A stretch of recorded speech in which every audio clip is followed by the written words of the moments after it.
ABN Maharashtra में आपका खैर मकदम। मैं हूं मुनीर आरिफ खान। नाजरीन, मराठा रिजर्वेशन पर छिड़े आंदोलन के दौरान जहां तमामी सियासी पार्टियों के नेता मराठा समाज के निशाने पर थे, वहीं हुकूमत में शामिल तीनों ही पार्टियां यानी बीजेपी, शिंदे सेना और अजीत पवार का ग्रुप, ये तीनों भी मराठा समाज की हिट लिस्ट पर थे। मराठा समाज के आक्रोश को देखते हुए जहाँ दीगर पार्टियों के कायदीन के साथ साथ तमामी नेता की दाल पतली हो चुकी थी और सभी नेता घरों से बाहर निकलने के लिए तैयार नहीं थे, वहीं खुद हुकूमत में शामिल लीडरान भी हुकूमत के खिलाफ आवाज़ उठाने पर मजबूर हो चुके थे, जिसका सबूत उस दिन देखने को मिला जब असेंबली की सीढ़ियों पर तमाम अराकीन असेंबली मराठा रिजर्वेशन की हिमायत पर बैठ गए। इतना ही नहीं, इन अराकीन असेंबली ने असेंबली के दाखिली दरवाजे पर ताला भी ठोक दिया। और सबसे दिलचस्प बात यह है कि मंत्रालय पर ताला ठोकने वाले अराकीन असेंबली खुद हुकूमत में शामिल अजीत पवार ग्रुप के थे। और इस दिन असेंबली में जो हंगामा और आंदोलन हुआ, इसमें सबसे आगे अजीत पवार गुट के अराकीन असेंबली पेश थे। इस वाक़े के बाद जहां आवाम हैरत का इजहार कर रहे हैं कि खुद हुकूमत में शामिल पार्टी और इसके नेता ही हुकूमत के खिलाफ आंदोलन कर रहे हैं, नारे लगा रहे हैं और हुकूमत को कोस रहे हैं, तो फिर ये कौन सी राजनीति खेली जा रही है। बहरहाल जहां आवाम अजीत पवार गुट के अचानक रिजर्वेशन को लेकर इतना तिलमिलाने पर हैरान हो गए, वहीं खुद बीजेपी और शिंदे सेना भी इस मामले को लेकर अजीत पवार ग्रुप से सख्त नाराज दिखाई दे रहे हैं। इनका कहना है कि हुकूमत में शामिल पार्टी और इसके नेता ही अगर हुकूमत के खिलाफ एहतजाज और आंदोलन करे तो इससे आवाम पर क्या असर पड़ेगा। गुज़िश्ता दिन हुकूमत में शामिल तीनों ही पार्टियों की एक मीटिंग के दौरान इस बात पर चर्चा हुई और इस बात का फैसला किया गया कि हुकूमत में शामिल तीनों ही पार्टियां और इनके नेता एक दूसरे पर उंगलियां उठाने से परहेज करें ताकि आवाम में इसका गलत मैसेज ना जा सके। नाज़रीन, मराठा समाज के आक्रोश को देखकर हर नेता ये भूल गया था कि वो किस पार्टी से आता है और किस पार्टी की हुकूमत है।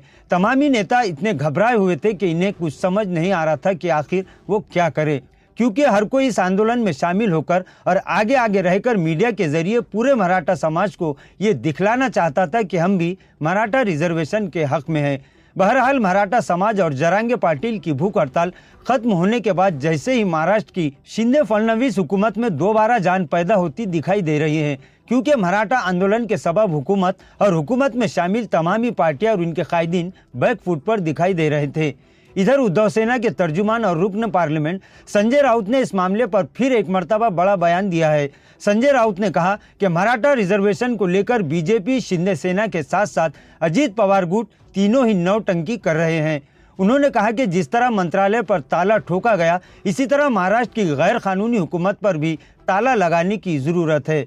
नाजरीन, भूख हड़ताल तो खत्म हो गई और हुकूमत को जैसे तैसे लाख कोशिश करने के बाद फिर एक मर्तबा 2 महीनों का मौका मिल गया। अब इन 2 महीनों में क्या होगा ये आने वाला वक्त बताएगा। लेकिन सबसे अहम बात यह है कि 31 दिसंबर को बागी एमएलएस की नाअहली पर हर हाल में फैसला होना है। अब इस मामले पर ऊँट किस करवट बैठेगा, इस पर न सिर्फ ये कि सबकी नज़रें टिकी हुई है, बल्कि महाराष्ट्र की ट्रिपल इंजन सरकार का मुस्तकबिल भी इसी फैसले पर सांस ले रहा है। 31 दिसंबर को रियासत की तिगड़म सरकार का ही मुस्तकबिल तय नहीं होगा, बल्कि मराठा समाज के रिजर्वेशन की पिक्चर भी पूरी तरह से साफ हो जाएगी।